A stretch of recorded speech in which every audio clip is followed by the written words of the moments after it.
Good Tuesday morning, everybody, and welcome to the VolQuest podcast. I'm Eric Kane with Brent Hubbs, Grant Ramey, Austin Price, and it is brought to you by Exterior Home Solutions. Give them a call today for a free estimate, 865-524-5888, 865-524-5888. A whole lot to get into here today. A lot went on news-wise this past week, and I figure we go ahead and start with the man that sat outside the room for 48 hours. Brent Hubbs in Cincinnati. Have you recovered just yet from the NCAA hearing? I have, and thankfully I did not meet with the house detective and go up and drink some bad milk in a hotel room. So somebody will get that reference, but not many people. I got a good chuckle out of Grant Ramey there, so that was good. Knockout drops. Knockout drops is exactly right. Yeah, I mean, it was long, but it was a situation where I learned a lot in terms of how all the procedure works. And I thought the NCAA might run Adam Sparks and I off the floor or down the hallway somewhere, but we basically were, I don't know, 15 feet or so from the closed door deal. You couldn't hear anything, but you got the chance every time they took a break to see everybody come out, try to read body language and try to figure some of that stuff out. And now you play the waiting game. Obviously, there's going to be some rumors and things that are floating around out there. As I've stated for a while now, I mean, I think Tennessee is fully anticipating a fine, a pretty steep fine. I don't know if it's $10 million. I think that's probably on the high end based on everything else that has been kind of previously done out there with other schools. But a fine is coming, and I think some more scholarship reductions of some kind. And we'll see on the postseason ban. It certainly doesn't feel like that's the direction that thing is going. I think Greg Sankey's appearance there, even though the SEC is at those meetings, the fact that he was there and was huddled up with Tennessee as much as he was, I don't think is a bad thing for Tennessee. And again, I think that Dondi Plowman, represented Tennessee well. She obviously works the room. She knew half the committee, I think, from other committees she had been on and things she had been a part of. And I don't think Jeremy Pruitt tried to just absolutely destroy Tennessee. I don't think I mean, I'm not saying he didn't defend himself, because he did, but I don't think in his defense of himself, it was some effort to absolutely eviscerate Tennessee. Yeah, and I think that was from the urging of people around Coach Pruitt. Like, even if he wanted to try to, go after one or two individualized people, Brent, I think that, getting this behind him and getting back to the field as quick as possible, I think everybody anticipates a show cause. Is that 1 year, 3 years, 5 years, whatever it is, he needs to get the clock started, so he can get back to the field. And so I think that's probably by design a little bit, trying to play nice and not going there guns a-blazing, trying to burn the house down.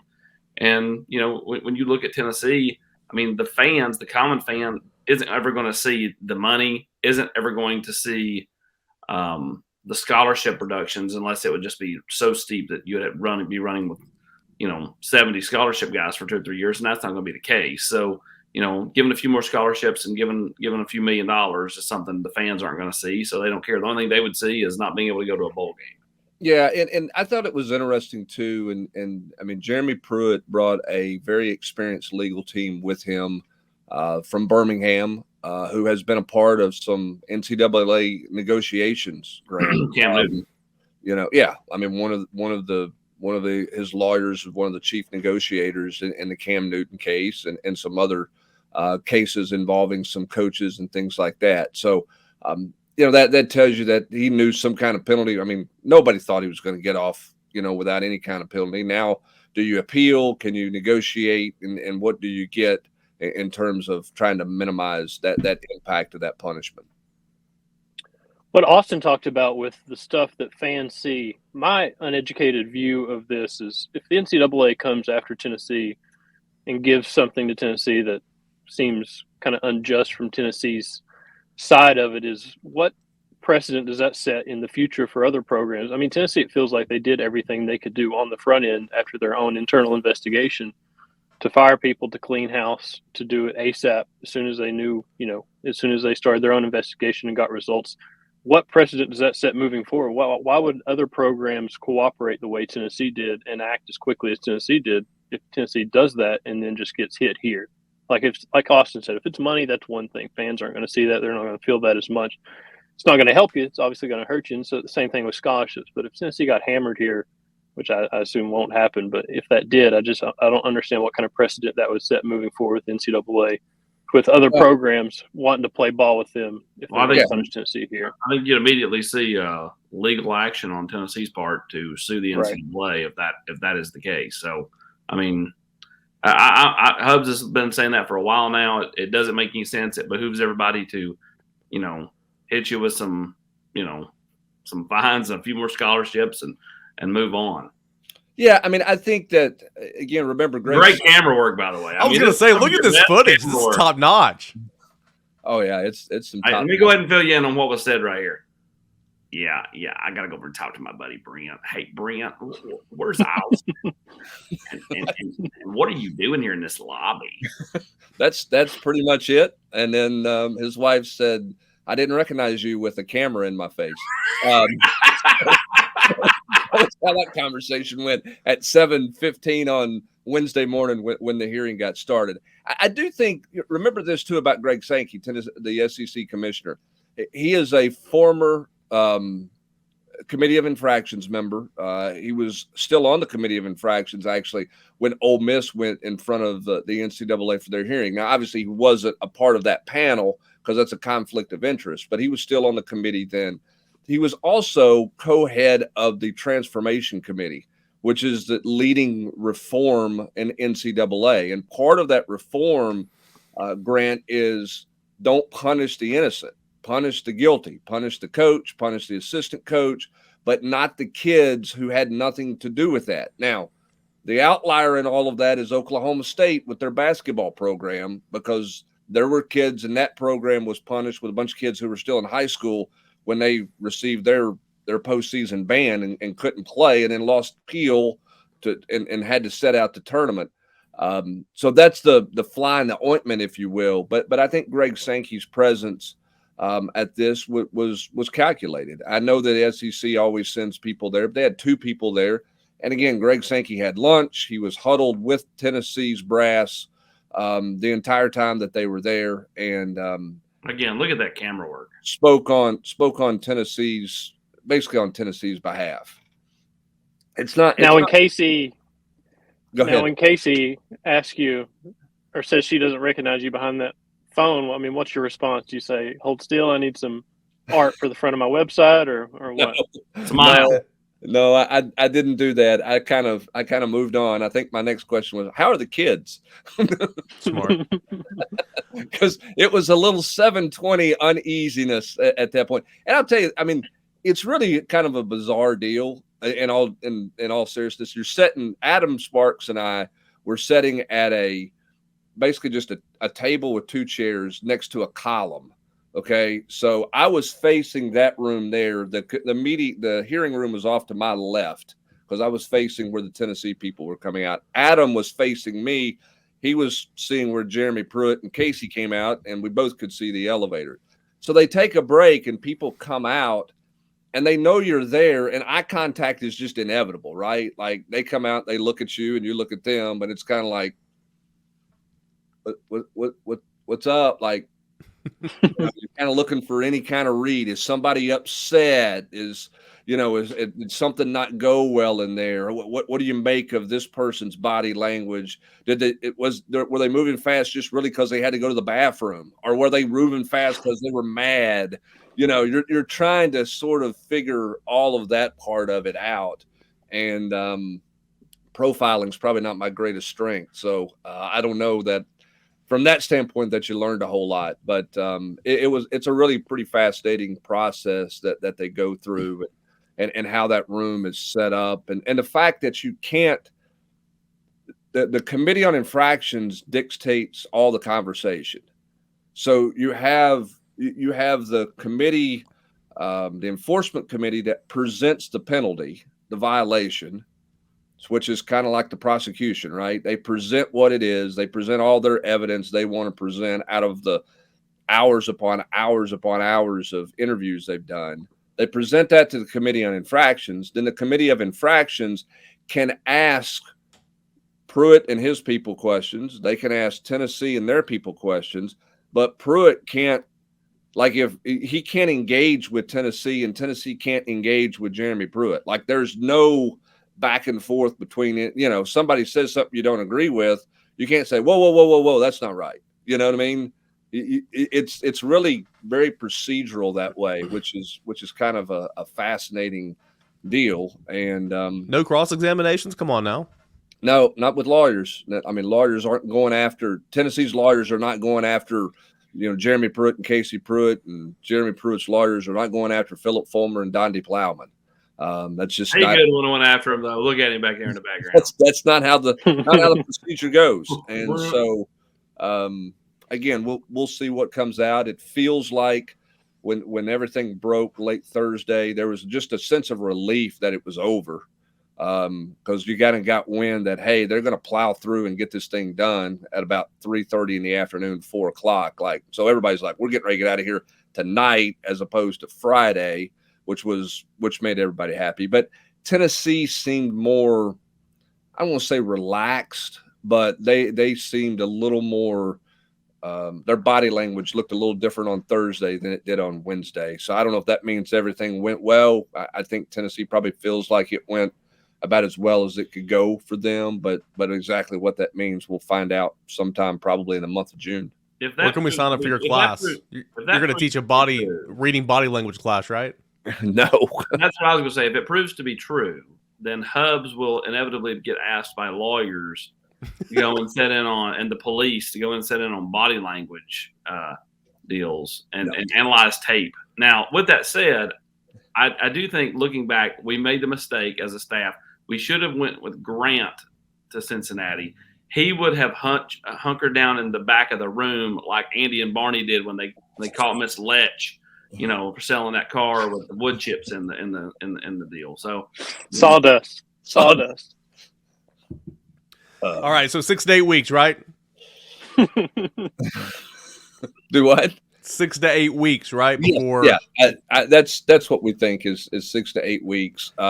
Some people have asked the question as to why so long. I don't have a great answer on that, because on Friday morning, I went from my room. I was leaving to come home. I went from my room, and I said, well, I'm going to go past the ballroom one more time in this lobby area just to see if they've cleaned up the room or if anybody's around. And the PR person for the NCAA was walking when the elevator door was open. She was walking into the room, and I waited on her to come back out. And I thought you guys were all leaving yesterday. And she said, no, the Committee on Infractions was having breakfast together before they all departed. Now, I don't know why you can't work towards a resolution that day and kind of put it to bed, but instead everybody goes their separate ways all across the country, California, Colorado, New York, Atlanta, Texas. And then at some point, I guess they'll get on a Zoom call. They may reconvene somewhere else and get in a room and then hammer out whatever punishment they want to hammer out here over the course of the next, 6 to 8 weeks is kind of what it appears at this point that it's going to be. So hopefully everybody has a feel for things. I know there's a thread on the board that we're talking about. Some people are like, if they get fined, Donde Plowman should be gone, and this, that, and the other. A fine's coming. Tennessee's going to get fined. Now, to what degree and how steep that fine is up for plenty of debate. Okay, for example, Air Force was penalized with some level 1 infractions for bringing recruits on campus during COVID. Now, there was no cash exchange, right? They weren't. Nobody was giving a mama some money for medical care or whatever was going on there. As in the Tennessee case, but they were fined, I think, $175,000 is what Air Force was fined for their level 1 infractions. Ole Miss's fine does not seem steep, but they had 2 years of postseason ban. Every fan out there would rather Tennessee write a check out of that $80 million that the SEC is going to give them for TV money and say, let's go to a bowl game and move on. And I think that's what Tennessee is hoping for. And I don't want to say feels probably a little better about right now than they did rolling into Cincinnati. Anybody complaining about a fine and, a handful more scholarships, has no sense of reality about the situation. That was always going to happen. You just wanted to avoid what Hubs just said. Because, again, as I'll state for the 400th time, fans don't ever see any of that. They never saw the first 16 they gave. Never saw one of them. Yep. And see, the reason Grant couldn't go to Cincinnati and hunker down in the back of that NCAA hearing room is because Tennessee basketball had a really busy week this past week. Dalton Connect, Jordan Gainey, Santiago Vespi coming back, Chris Ledlum. Grant, how different does this basketball program look today than it did just 5 days ago?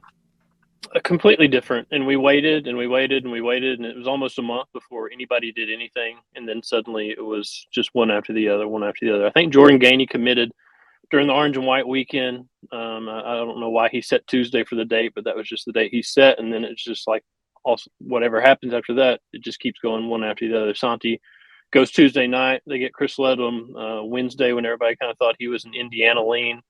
And then Dalton Connect, another guy that just another crazy recruitment kind of, I don't know, wild how rapidly it came together, really with no connections on Tennessee's end. It really just started with a cold call and then a Zoom meeting and trying to get him on campus. And for Tennessee to go 2 for 2 with Chris Ledlum and Dalton Connect is crazy to me, because I thought there was a chance they might go 0 for 2 on those guys. And then you're kind of resetting your board and trying to figure out what's next. So, and I don't think they were the biggest NIL offer for either of those guys. I think it was something this staff was doing that I don't know how they did it. I don't know how they won both of them. They went back to Boston on Wednesday to get Chris Ledlum to kind of seal the deal there. I think that's what happened there. And he recruited to Rick after dinner in Boston. And with Ledlum, with Connect, it was just a kind of a persistence thing where they got him on campus. They sold him on the spring game and Tennessee fans and the kind of the passion that was at Neyland Stadium, and him watching Tennessee fans treat Tennessee basketball players the way they do around campus and the facilities. And he sees it as a kind of a springboard situation where he can come here for 1 year and do his thing and get to the next level like he wants to do. So for them to go 2 for 2 and to get Jordan Gainey and to get Santi to announce that he's coming back, it's a huge week because we'd been waiting forever, and finally something happened, and it started happening really fast. Grant, those were the two guys that visited, right? And that Correct. that was kind of it. Some people will suggest that was their top 2 priorities. Do you think that was the case, or do you think they emerged as the top 2 priorities because they emerged as the 2 guys that had the most interest in Tennessee? Chris Ledlum was a pretty big priority from the start. Okay. Rick knew Chris, had watched Chris during the season at some point. There was like a Harvard UMass game where Rick was watching UMass because Frank Martin, his dude, is the UMass head coach, and I think Chris Ledlum had 25 and 10 in that game, and they kind of put a pin in that, like, we like this kid. If he's going to move on, maybe keep an eye on him. And then Tennessee loses in New York to Florida Atlantic in the Sweet 16 back in late March, and Rod Clark goes to Boston the next day to meet Chris Ledlum. And Chris had an Indiana visit, and everybody kind of felt like he was leaning toward Indiana. I know Indiana thought he was theirs to lose, and then they get him on campus for that official visit. So he was always a pretty big priority. And then obviously going back to Boston kind of shows you what kind of priority he was. Dalton Connect was a little bit different, where they just they saw his film, they liked him, they didn't know how much of a chance they would have going after him, but they decided to go after him anyway. So they make that call, that first call. There's no connection to him with the staff or anybody around him. They didn't talk for about a week. He went on an Oregon visit, and everybody kind of thought Oregon might be the team to beat there. They had a long conversation, another phone call, then the Zoom meeting, then they scrambled to get an official visit set.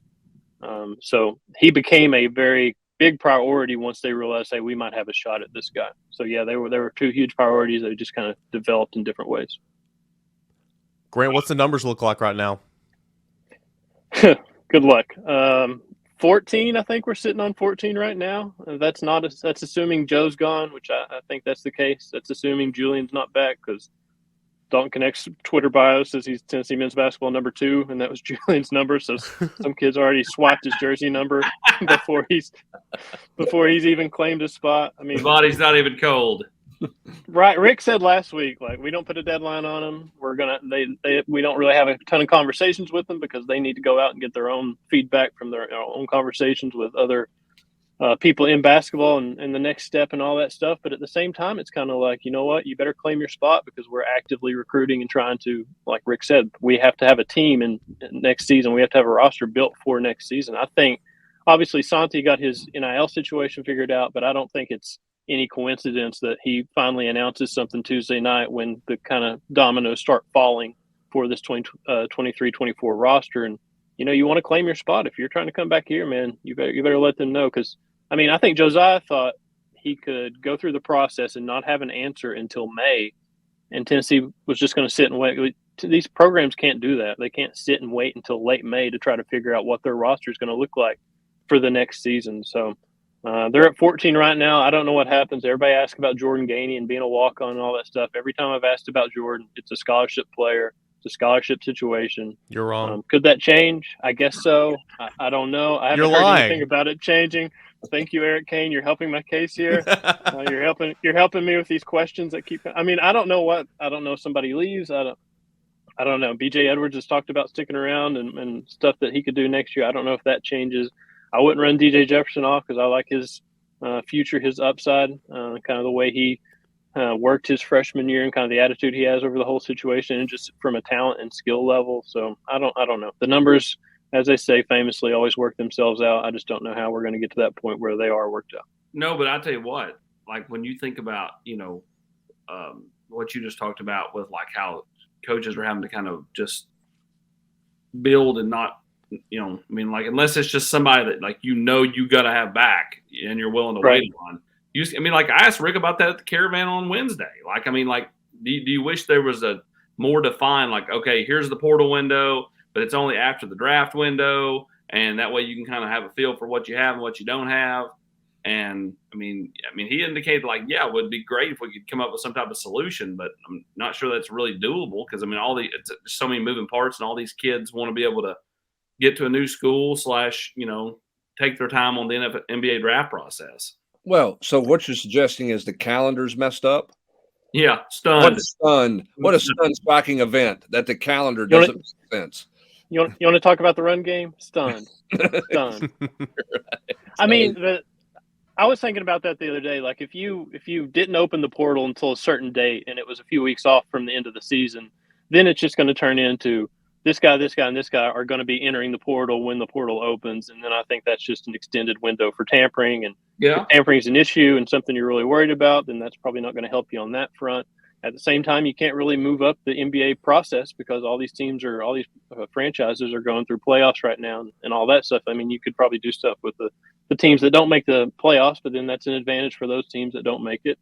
So it's hard to move one up or it's hard to move one back. It's just, I don't know. It's a mess. So I can blame the NBA for too long of a season and everybody getting in the playoffs? You can blame anything on anybody. You can blame me if Jordan Gainey goes on walk on, everybody throws that quote back in my face.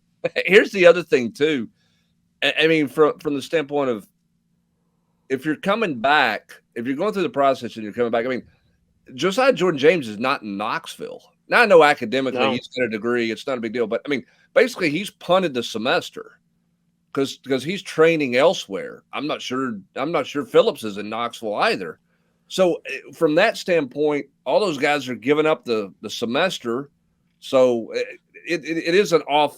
The calendar is jacked up that way, but I'm with you. I don't know how you avoid it or how you change it. Just you almost want to get back to the point of if you declare, as opposed to declaring, going through the process, and then I could pull my name back out if I don't have an agent, because you've got the golden parachute to land the plane safely if you don't get what you want, from an answer standpoint. But the good news in all the waiting is Tennessee was ultra aggressive. They found their targets. They went after him. Rick was really aggressive himself, kind of hands-on recruiting in this portal cycle. I don't know kind of what the difference is there with him, but obviously he's got to hit on some of these portal guys that he hasn't hit on in the past. And they addressed some offensive issues. You would think Jordan Gainey's one of the best shooters in the portal. He didn't play on a good team. He didn't play in a good conference, but he shot the ball really well. And he's coming into a situation where he's not going to be leaned on that heavily. He's not going to be the best guy on the floor. He's just going to have to be a guy that finds open shots and knocks them down. Dalton Connect's a guy that really, really skilled offensively, not so skilled defensively, but get him here, get his offense here, and then see what you can do on the defensive end and develop that. Go ahead, Austin. And I was going to say, and that's where Rick's got, I think he's adapted some to the NIL game and portal game in the last month. I think this is where he's got to continue to adapt. Is like, it's okay if he gives up a few points as long as he's scoring them back. You know, this whole like, you know, if you don't play defense just like I want, you don't play stuff. I mean, that's fine and dandy, but at the same time, I think you've got to have a little give there. Like, there's got to be a little give. I'm not saying he can be an Olay defender, but you know, as long as he can put the ball in the basket, you know, not being the elite defender is, to me, okay. I think Rick feels like he's done really well with the undersized forwards and the 3-star kind of kids like a Jordan Gainey and like a Chris Ledlum. I mean, Chris Ledlum, they showed him Grant Williams, they showed him Admiral Schofield, they showed him PJ Tucker, they showed him all these guys at similar size that Rick has had a lot of success with. And that's great. But I think I agree where Rick has to adapt just in general is give up some defense for offense. Like you don't have to be top 5 defensively. You can still be top 25 defensively if that means you can be not 64th offensively. I mean, if you can get both of those closer to the top 20, that's what successful teams in March have. They play on both ends of the floor at a high level. But more so than anything, they score the basketball and they're really good offensively. So get these guys and get Dalton connecting and get Jordan Gainey and shooters and drivers and get them here and then figure out the defensive stuff later, because the defense has been there and you haven't seen the results you want to see in March. Now get the offense going and maybe that changes. All right, we're going to grab a quick word from our friends over at Exterior Home Solutions here in just a couple of minutes. But before that, Jeremiah's Hurd commits to Tennessee, class of 2024. Austin, extremely high upside from a guy that is brand new to the game, but Tennessee found him. Tennessee got him to campus a couple of times. Tennessee made a move, and he went ahead and committed to Tennessee, a guy that could be it's going to be a project player, but a guy that could be something down the line. Well, I think he's got first-round NFL talent potential from a size standpoint. Again, he's got to love the game a little bit more or buy into the game a little bit more. You know, he's only played 1 year of football, but he's a legit 6'7" and change. Like, that's measured out. Like, legit 6'7" and change. He has 300 pounds. He has 36-inch arms, and he has 11-inch hands. Like, those are attributes you cannot teach. And so, you know, when you start looking at, you know, body size, I think that's where this program has gotten better. They've gotten bigger bodied players across the board, whether it be at running back with a Cam Seldon, whether it be at, you know, Leo with Caleb Herring and James Pierce. You just start looking at length, size, all that stuff. And Jeremiah's Hurd is someone who I think ends up moving to the offensive line probably sooner rather than later. And again, I think, you know, if it clicks, has big time potential, because I think he is a big time athlete. 10 commits so far for the class of 2024. Kind of progress reports on this class compared to the rest in the top 10 around the country. Well, they're doing really well. I think they've done a nice job with what they've gotten thus far. Now, as pointed out in the war room, as pointed out on the general's quarters, Tennessee is in excellent shape with a bunch of blue chippers. Now, you still got to get them across the finish line. You still got to continue to recruit them like you're, you know, third and not first as far as the recruitment standpoint. But they've done a really good job of, you know, being in it with Williams and Norani. They're doing a great job, you know, with Jaden Riddell. Done an excellent job just in the Midwest in general. I mean, like, they're racking up over there as far as being in it. Ryan Wingo, the Lindstrom kid, also from St. Louis, just down in Arkansas with Braylon Russell, Peyton Lewis over in the state of Virginia, Cam Franklin. Rodney will be by to see he and Williams both this week, you know, as, you know, 2 of the biggest targets, if not the 2 biggest targets on Tennessee's board. So, you know, Tennessee's done a really nice job of being a major factor for a bunch of these blue chippers. They've just got to land their fair share. Mike Matthews, another one. You know, again, Tennessee doesn't have to land them all. They just got to close some of them out and land their share. And if that happens, then this class can be really, really good. Hey, Austin, we haven't talked about this. This is a bigger picture thing, but you talk to kids more than I do, obviously. What do you make of the NCAA rule change for unlimited official visits for prospects? Do you think we'll literally see kids taking 10 or 12 visits, or do you think schools are going to curtail back and go, you know what?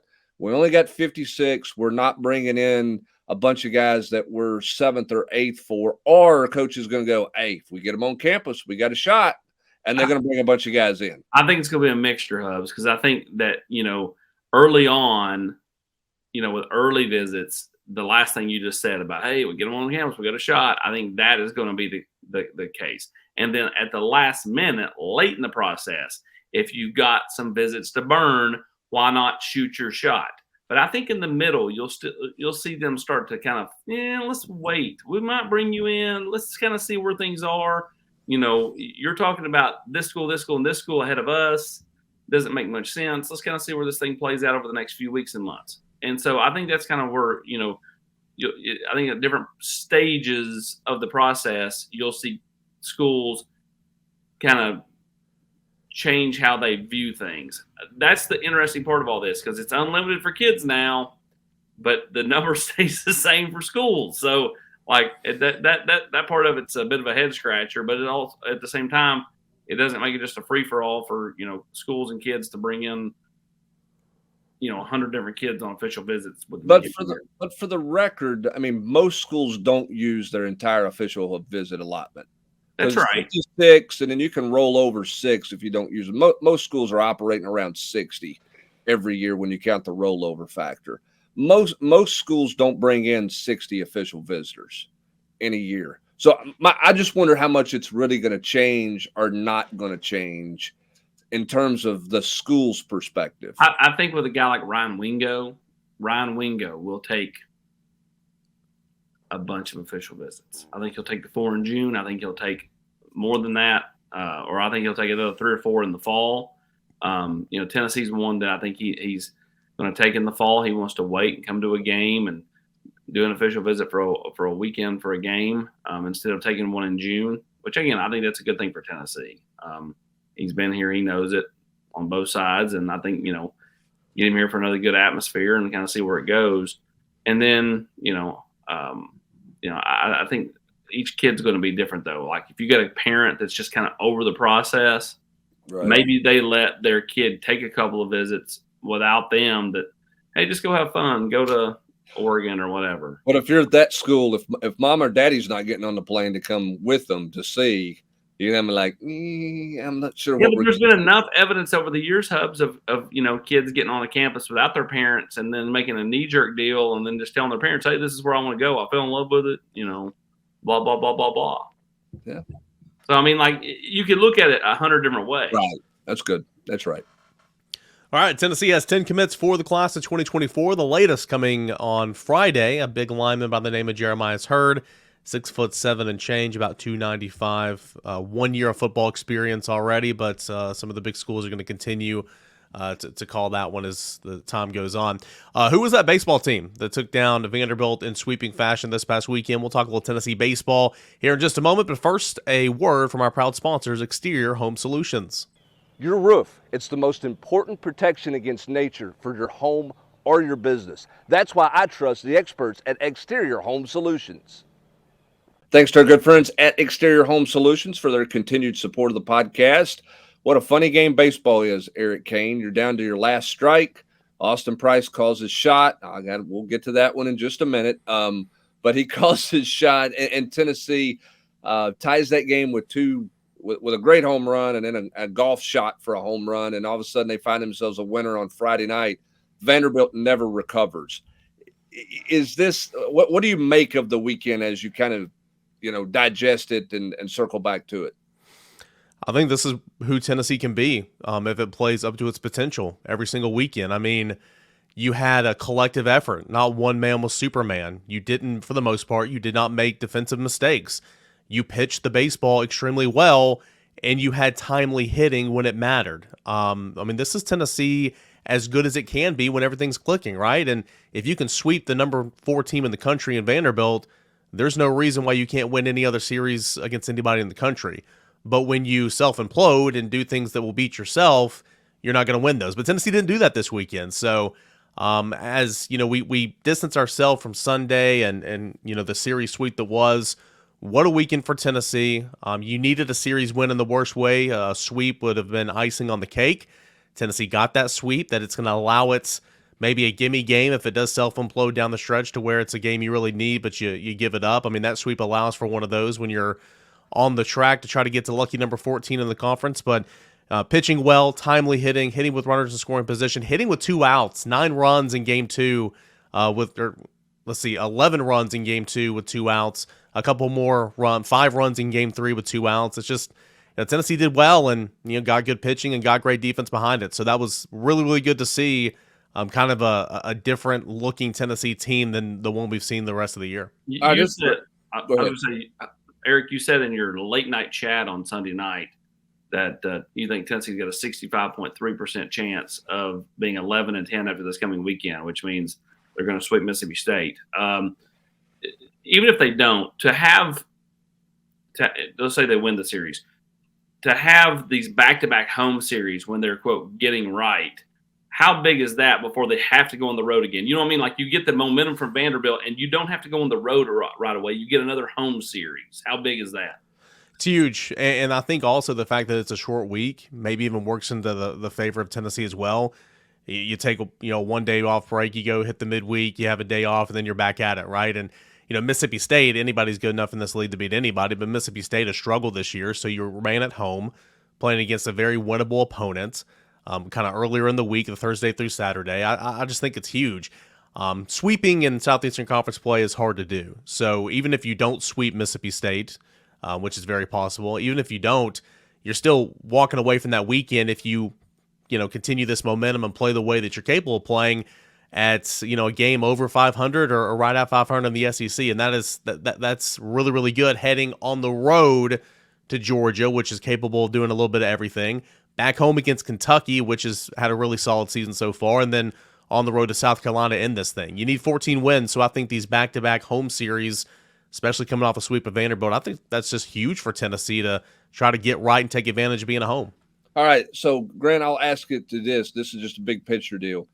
Is this weekend more about Tennessee getting right, or is it more about Vanderbilt not recovering from what happened to them Friday night? I would vote Tennessee getting right because of what Eric talked about and the number of ways we've seen this Tennessee team kind of implode and beat itself. I think, this Tennessee team's not as good as obviously in the past, and they've shown that. I don't know if that's talent level. I don't know if that's leadership. I don't know. I'm not around them every day like Eric is and whatever. But for them to put it together and win the way they did Friday night and then to come back Saturday, pretty quick turnaround for a noon game, and to do what they did early in that game with 2 outs and to have that kind of response.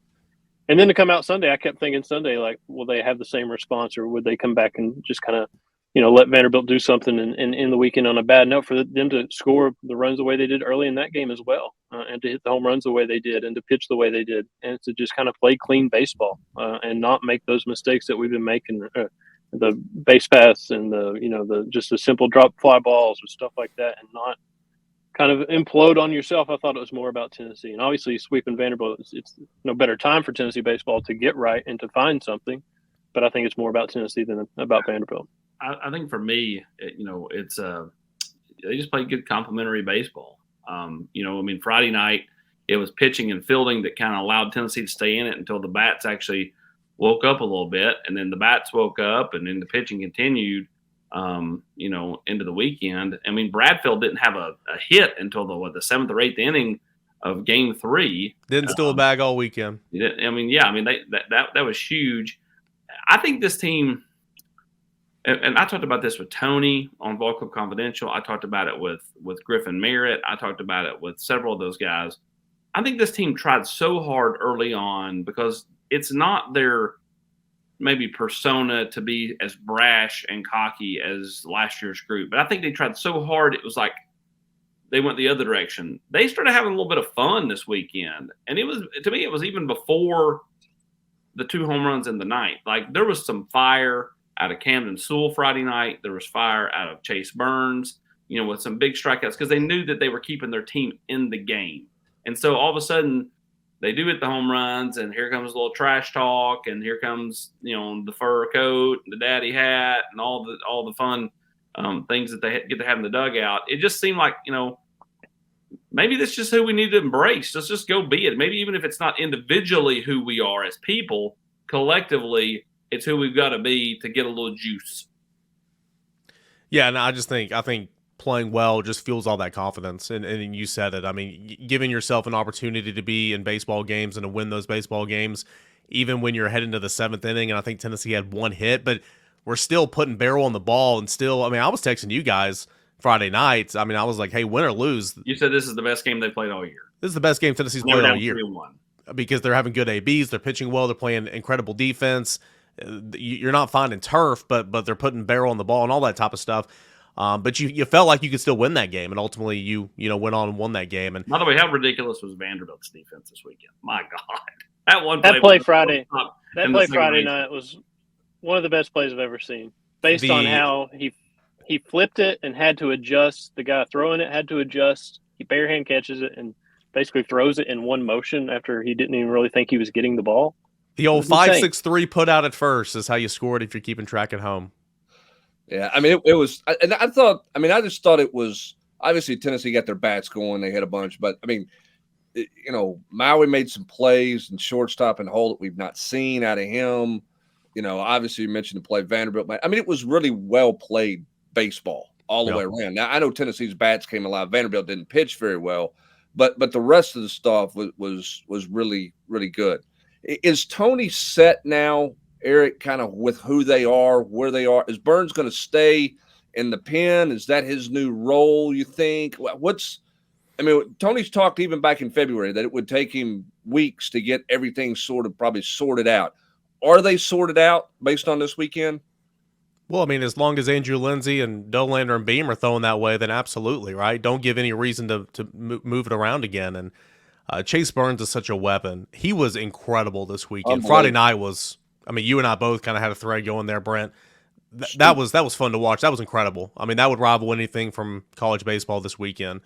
Having that in the back end of your bullpen, not to just be a closer per se, but to come in and maybe in the seventh inning and get through the heart of the order, maybe come in, close the last two innings out of the ballgame, whatever it is, it's incredible. And he hit triple digits, I want to say 7 times on Friday night. In 9 batters faced, he struck out 7 of them. Just incredible. And of course he came in and finished off things on Sunday. So, we'll see. I think right now for sure, Andrew Lindsay's giving you a whole lot of confidence on Friday nights. Chase Dolander is pitching better than he has all year long now. Beam bounced back. You've got Halverson, you've got Sewell, and then of course you got Chase Burns.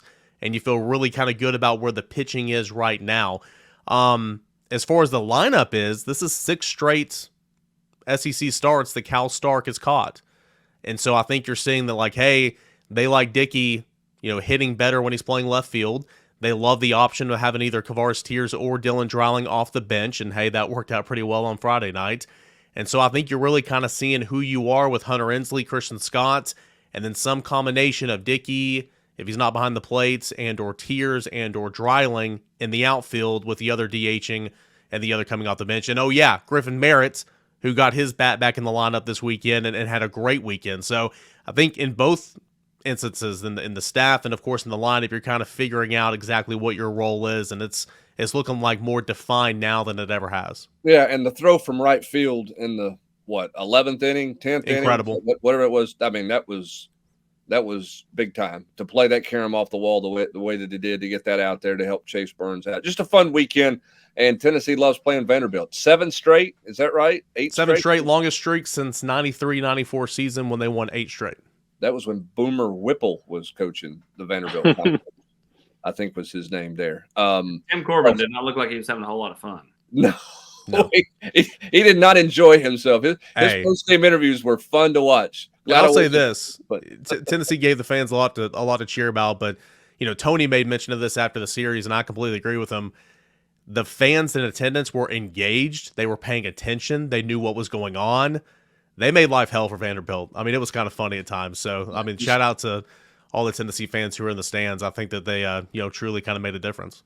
The standing ovation at the end of the first inning in the first inning when the pitcher was replaced was great. People were waving by and everything. It was funny. Was pretty entertaining for sure. Big weekend for Tennessee baseball. Obviously, a big opportunity for them this week. Short week, as Eric mentioned.